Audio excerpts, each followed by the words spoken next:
Welcome to our channel. Today we how to install JPMorgan Self-Directed Investing app setup step by step clearly.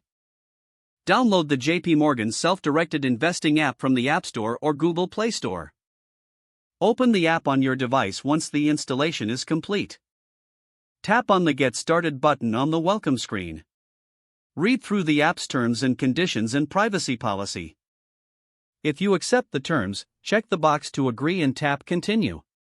Select Sign Up if you are a new user. Enter your personal information, including your name, email address, and phone number. Create a secure password that meets the app's security requirements. Verify your email address by checking your inbox for a confirmation email. Click on the verification link provided in the email to continue. Return to the app and log in using your email and newly created password. Complete any additional identity verification steps required by the app. Link your bank account to facilitate easy transfers. Follow the prompts to enter your bank account information securely. Once your bank account is linked, you may need to verify your identity again. Explore the main interface of the app to familiarize yourself with the features.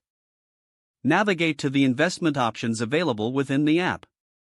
Start your investment journey by selecting stocks, ETFs, or mutual funds. Review your selections carefully and proceed with your investments. Make sure to check for any promotional offers that may be available. Monitor your portfolio regularly to track your investment's performance.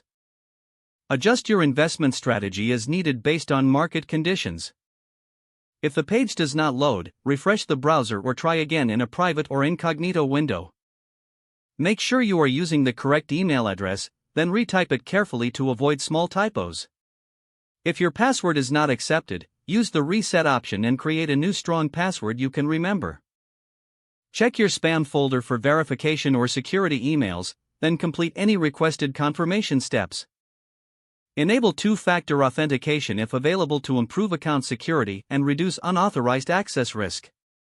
After signing in, review your profile details so your contact information and settings are accurate and current. If you see an error message, note it down and try again after restarting your device and internet connection. Don't forget to like this video and subscribe to our channel for more step-by-step tech guides.